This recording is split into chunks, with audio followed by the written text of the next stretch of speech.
الفقاعة العقارية. ايه هي الفقاعة دي؟ معانا النهاردة المحامي العقاري وايضا خبير العقارات المعروف الاستاذ جورج عبد الله. اهلا وسهلا بيك يا اهلا مستر بحضرتك، جورج. ازي حضرتك؟ اهلا وسهلا. اهلا بيك. اهلا احنا بيك. كنا عايزين نعرف في الاول، يعني هنبدأ بالسؤال الاول على طول، وكنا عايزين نسأل حضرتك سؤال شاغل بال ناس كتيرة كويس قوي. جدا. أنا علشان أقدر أشتري عقار وأبقى مطمنة، إيه الأوراق اللي أنا هحتاجها أو إيه الخطوات المطلوبة عشان أبقى مطمنة 100%؟ لا، على حسب بقى احنا عايزين نشتري فين آه. ومع مين وازاي. دي قبل اي حاجه، قبل اي حاجه ما نعملها لازم طبعا حضرتك لازم يروح لمحامي مختص بالقصه دي ويشوف اولا احنا بنشتري من الشركه اسمها ايه بالظبط، عامله ازاي، مين تمام. صاحبها. طبعا مين عنده صاحبها مشاريع سابقة أو لأ؟ بالظبط. طبعا واخد بالك ماليا الشركه دي قويه تقدر تنفذ في ظل ظروف سوق متقلبه ولا مش هتقدر. ده اهم شيء طبعا. وقبل كل شيء الورق. انا اهم حاجه بشتري ورق، خاصه لما اكون بشتري اوب بلان يعني تحت الانشاء. لازم اكون باصص على الورق كويس جدا جدا جدا، لان انا بيني وبينك هيبقى ورقه مفيش حاجه، ما فيش حاجه شايفينها على ارض الواقع. تمام. وكتير من الناس للاسف بيقول لك انا مضيت من غير ما اقرا العقد. طب ازاي يعني الأوراق المطلوبة، أول نقطة حضرتك أكدت على كل مشاهدينا الكرام اللي بيسمعونا دلوقتي، إن إحنا أول حاجة من الخطوات إن إحنا نعرف العقار ده منطقته فين ومين المالك. هل هذا المشروع الأول ليه ولا ليه تجارب سابقة واسم ذات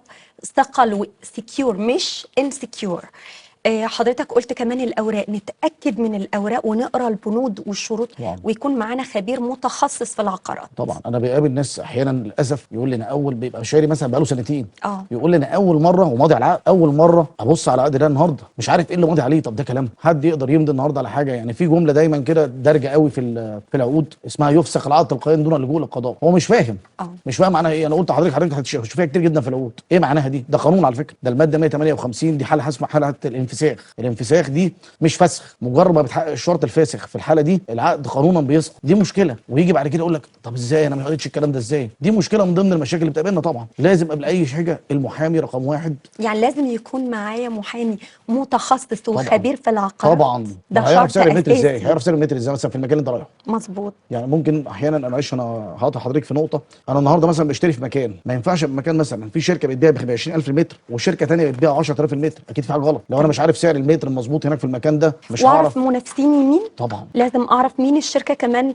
يا جماعه، يعني الاستاذ جورج عبد الله كخبير في العقارات وغير انه محامي معروف جدا في مجال العقارات بيأكد لكم تعرفوا في المشروع اللي انتوا هتشتروا فيه مين المنافس، ويا ترى المشروع ده بيتميز عن ايه عن منافسيه، علشان ابقى واخداه مطمنه ما ندمش بعد ما ادفع وامضي واجي مثلا يعني اقول طب ما انا ما خدتش في المنافس ليه. بالظبط. لازم اعرف المشاريع كلها مميزاتها وعيوبها ايه. طبعا واهم حاجه العقار ورق وشركه. ورق وشركه. هتقدر تتحمل تقلبات، هتقدر تتحمل عامل النهارده مسعر مظبوط ولا مش مسعر.